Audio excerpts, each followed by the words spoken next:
Hey guys, welcome to another video. Today I would like to discuss a little bit about the coming collapse. Right, the coming collapse.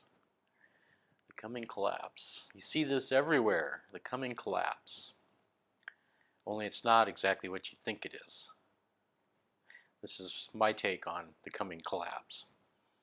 You hear a lot of people talk about the US government and how the money's going to collapse because there's too much debt. They're using fiat currencies. They're printing all this fiat currency, and um,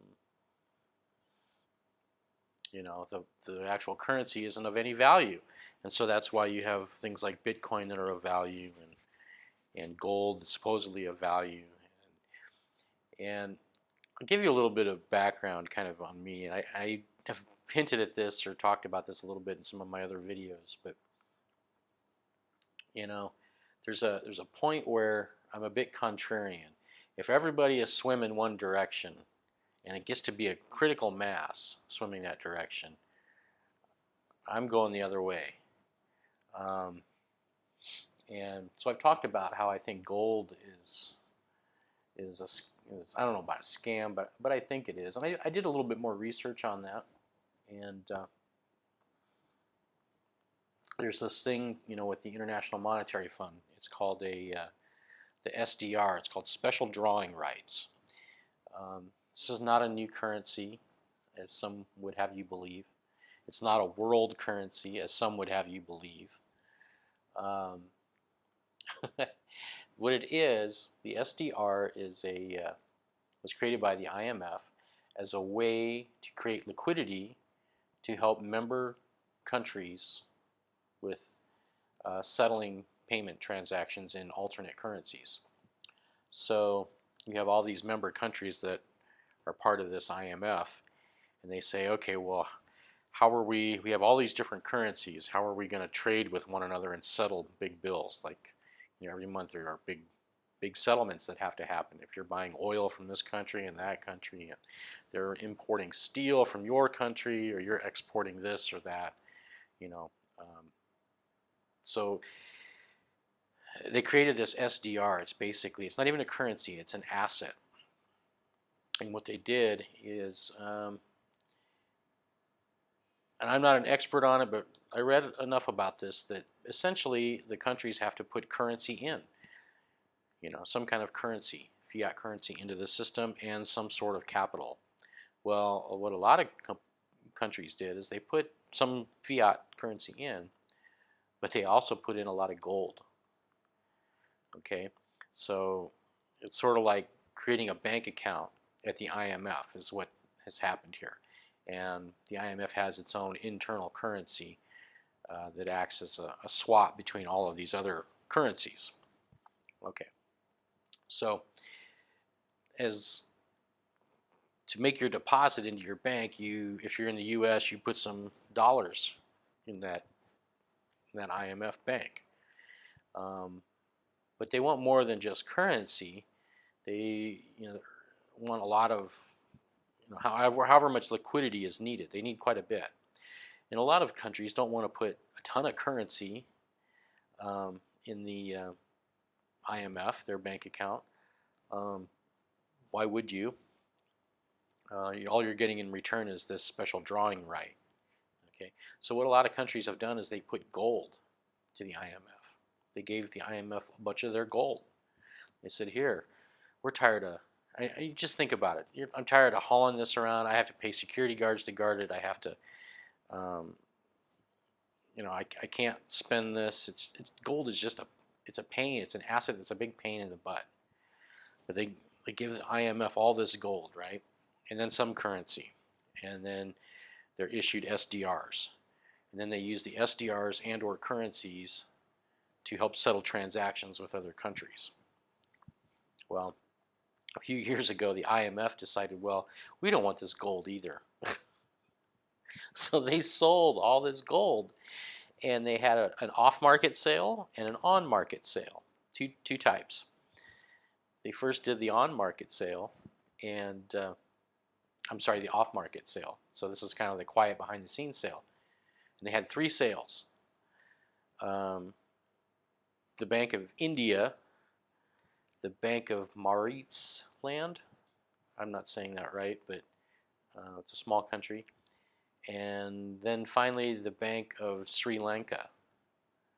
Those are the only three banks that bought gold. Nobody else bought any gold. No one. I wonder why. Apparently, China was going to buy some gold, and then they changed their tune and they backed off. They didn't buy any gold. Um, so that was like after the first year of them trying this off-market sale. They made 3 sales. That's it. And they still have a bunch of gold they want to sell, and then they started doing on-market sales. And so some of the people that are talking about maybe that polluted the market, maybe that manipulated the market. Um, there's no transparency on who they sold this to. Some people think it was to central banks. I don't think central banks want the gold. I think gold's kind of worthless. I was mentioning that in my other video. Um, well, it's only worth what somebody will pay you for it, put it that way. And so getting off task here, but the gold, I wouldn't put any money in gold personally. Okay, so you hear all these people talking about gold. It's been that way for, I don't know, a couple of years now, several years at least, if not 5 years. I'm going the other way on that. I don't buy any gold. Now the next thing for the coming collapse is this idea that all of the fiat currencies are going to collapse, and that I don't think is going to happen. The United States, sure, they're in debt big time, but so is Europe, so is Russia, so is China, so is Australia. I mean, Africa, they don't have any money. Who actually has a clean balance sheet? No one. No one has. Everybody's running a deficit, and they're all using fiat currency. So um, this idea that the dollar is actually going to crash doesn't really make any sense. The only thing that really does make sense is there's enough people saying this over and over and over and over and over and over and over that a lot of people start to believe it. And you have a lot of Americans running around with their heads cut off saying, you know, everything's going to collapse and this is all going to fall apart. And I don't think any of that's going to happen. It, you know, essentially what would have to happen for that dollar to collapse is people to have no faith in it. Okay, but you could say, well, I don't have any faith in the dollar right now. Maybe you don't. I don't have a lot of faith in it. It's just some government pen and paper, right? But does that make me have any faith in the Chinese yuan?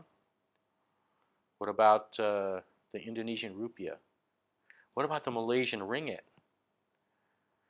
How about the Singaporean dollar? How about the British pound sterling? I don't think that's backed by any gold. The euro, that's it. No. All this stuff is funny money. So what makes the dollar any worse than anything else? It's not. It's not worse. And this goes back to this idea, and you may have heard this a few years back, is when it comes to investing, people are like, well, where do I go with my investment? The dollar is still the best game in town.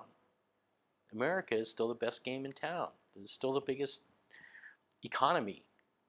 You know, it's producing goods and services, and although China is producing more goods, I should say, manufacturing, but and they could eclipse the U.S. That could happen, but it's kind of a complementary relationship in a lot of ways, right? With this idea that things are going to collapse, no, they're going to continue to inflate, and it might increase the rate of inflation might increase.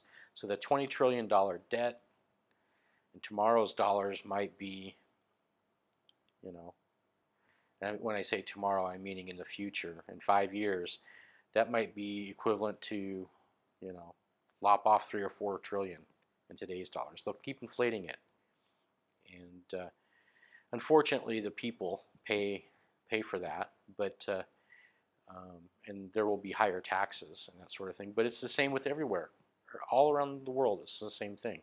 And if a currency does collapse, they'll just create a new one. Okay, because there is a history of currencies collapsing, and there's truth to that.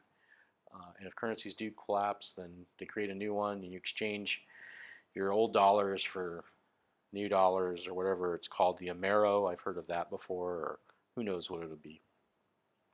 But I don't think there's going to be one world currency.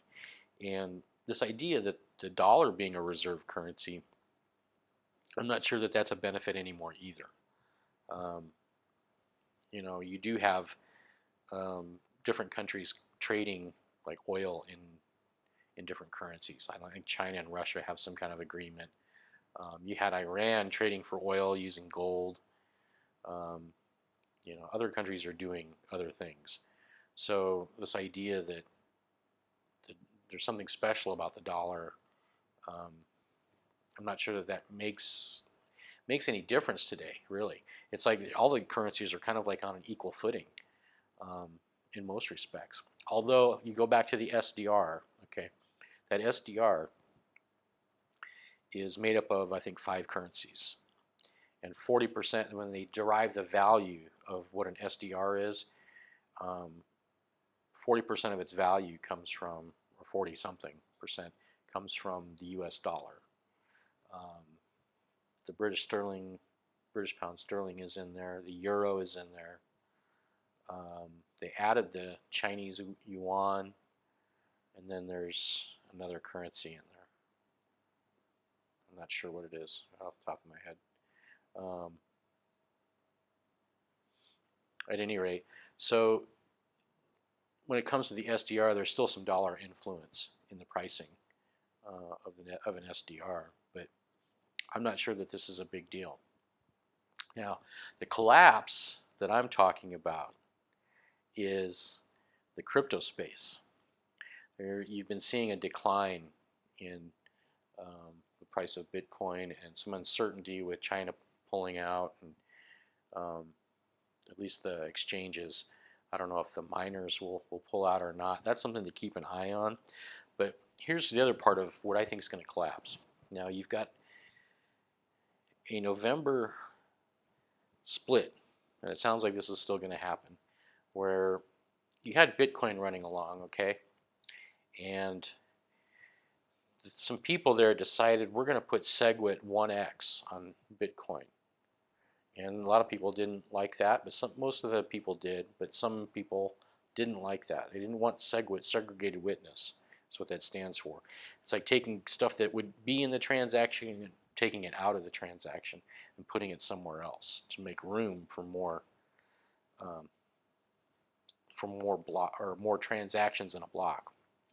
And the problem with that is now your transaction kind of sits in 2 different places. So just before they put segregated witness into Bitcoin, he forked it into Bitcoin Cash and said, I don't want that segregated witness in here. I don't want this to change.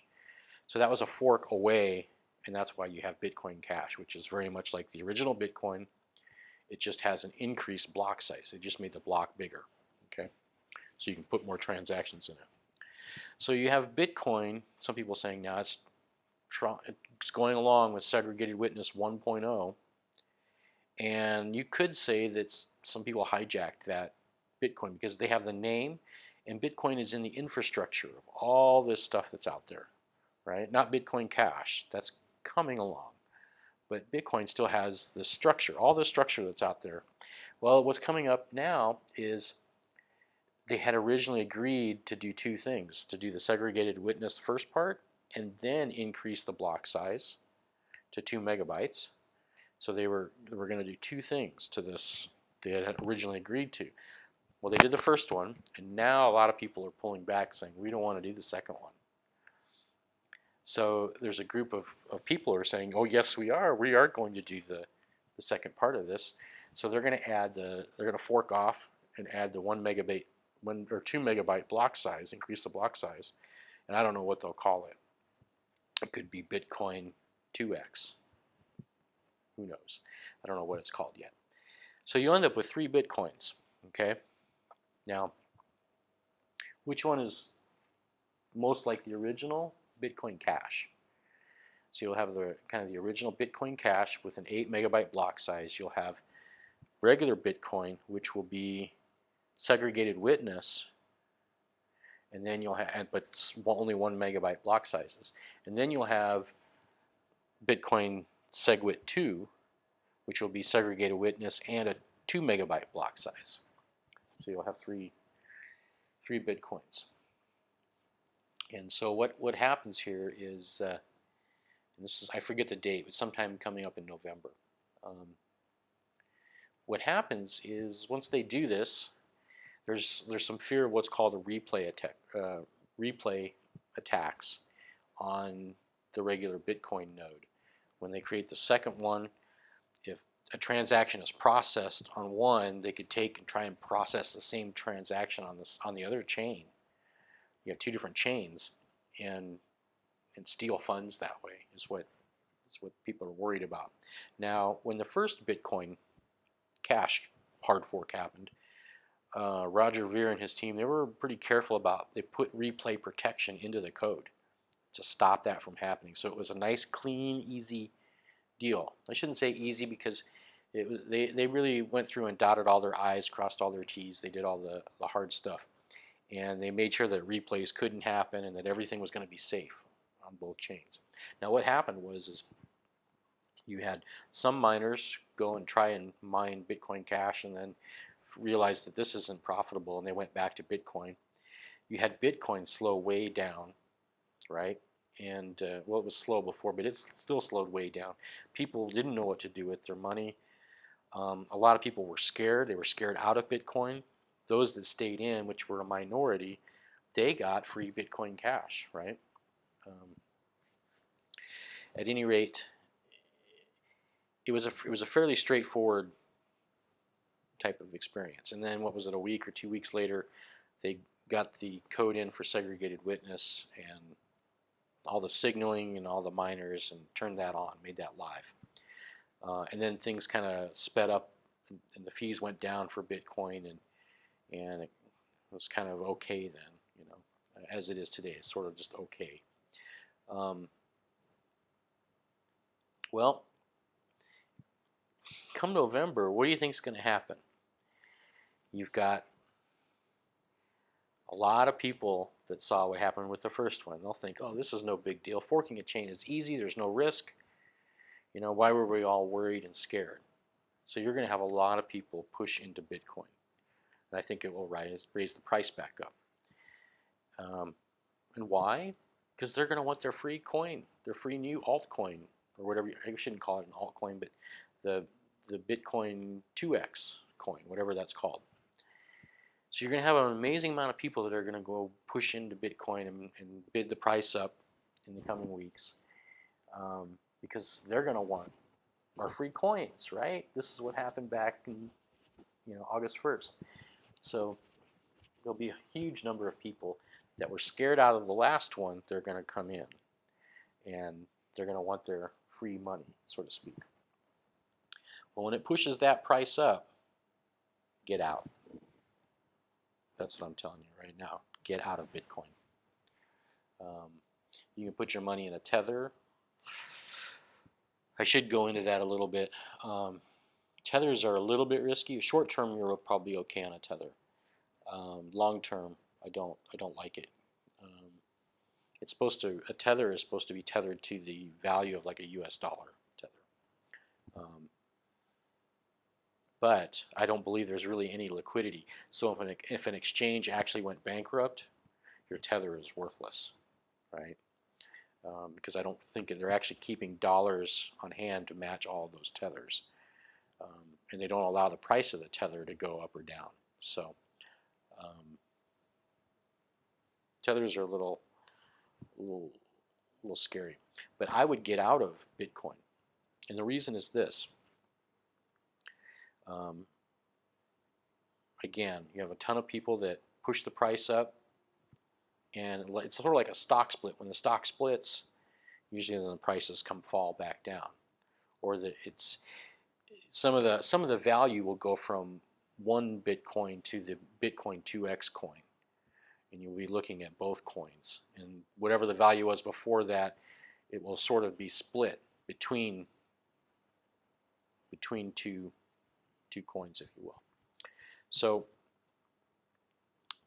there's no replay protection, I believe, on the current or on the hard fork. So there's no code in there. There's no code in the current Bitcoin for that. So there's a potential for people to steal money.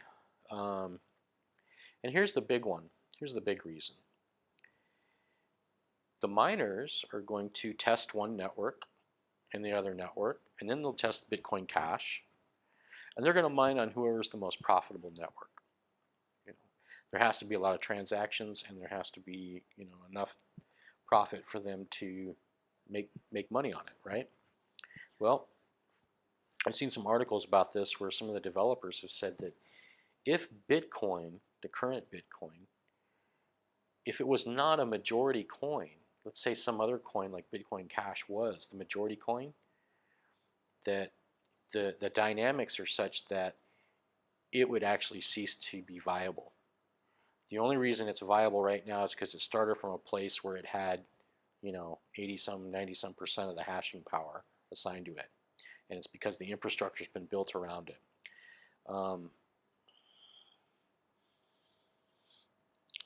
Imagine this scenario. You have all your Bitcoin. You're anxiously awaiting your Bitcoin SegWit 2x coin, right? You're waiting for the split to happen, so then you can use those addresses and have coins in each chain.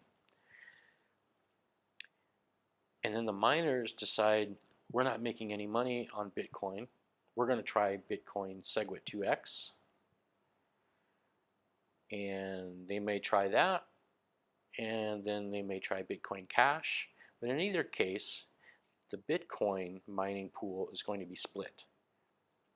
And now it's going to become a minority chain.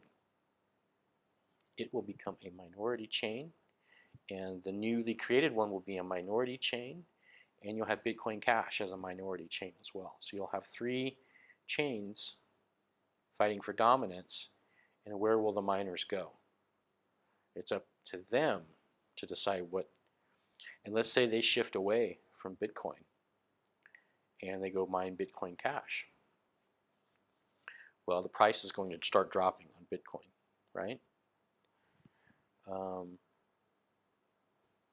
Let's say it falls by 30%. And you want all of a sudden to cash out your Bitcoin. You got your new coins, you know, you haven't even been able to get to them yet because there's no wallets for the new one yet, but you want to at least save the value that's in your Bitcoin account. It's dropped by 1/3, so you start sending a transaction to cash out a Bitcoin into something else, and there's no more miners. And there's a huge backlog, and everything goes really slow, and all the exchanges are bogged down because they're all stuck on Bitcoin, because everything's transacted in Bitcoin anymore, right? And everybody's sending tons of transactions, so you're trying to sell while the price is dropping, and the miners are like, "Yeah, we don't want to. We're leaving this chain. We're gonna go mine over here." And your transaction is essentially frozen in time. It goes to 0. They never got to your transaction, so it never confirmed because there was no miners left to confirm it, and there was the collapse right there. I'm not saying that, you know, that will happen. I'm saying that's a possibility. It's a possibility. It's one that I am thinking that this time around it's not going to be easy. It'll be messy. There will be different guys doing the forking. They're not going to give it the diligence. They're not going to dot I's and cross T's. They're just going to fork it and pump their fists and drink a beer, and then things are going to fall apart. At least that's my take. So I'm going to cut this video here. That's what I think is coming with the collapse of Bitcoin. Which Bitcoin will win? I don't know. I think it'll be Bitcoin Cash, but I don't know. But do you want to gamble? That's just it. You want to gamble on having everything in one Bitcoin. Something else to point out. Something new in BitConnect on BitConnect site yesterday. Either yesterday or today. They added Bitcoin Cash. Well, they've had a Bitcoin Cash wallet, but it was on the same page with your Bitcoin wallet. And there was a toggle. You could hit one or the other. And then BitConnect coin was to the right of that. Now Bitcoin Cash has been moved to its own, it has its own menu on the left-hand side. So they've moved the Bitcoin Cash wallet to its own menu item. So you have like a dashboard, you have the BCC exchange, and your BitConnect and Bitcoin wallet are still in the dashboard. Then you have the BCC exchange, and then the next item is BCH wallet. So you have a Bitcoin Cash wallet, an entry for Bitcoin Cash. I don't know if they're going to make a change there. I hope they do. They told me that they would eventually be making a change because when you withdraw your BitConnect, well, I shouldn't say withdraw BitConnect, but when you change your dollars back into BitConnect tokens, the next step is to change it into Bitcoin. Well, what if you don't want to use Bitcoin? What if you want to use Bitcoin Cash? Or you want to change it into Ethereum or change it in, you know what I mean? They force you into that Bitcoin. And when the volatility of this thing happens, that's what I'm afraid of, is getting stuck there. So that now you have BCC tokens and you can't, because the Bitcoin network is either gone or trashed, you can't exchange your BCC. You could take your BCC out and go to like, what is it, Live? There's a few other exchanges that you can take it to. But even there, it's the same thing. You can exchange it for Bitcoin. And if you don't want the Bitcoin network, then you're stuck with this. How do you, it's like Bitcoin has become the reserve currency for the crypto market. And that's a problem. So I think some of that is going to get worked out here. But that's all for today's video. Like, comment, subscribe, share, all that fun stuff. And I'll see you on the next video. Later.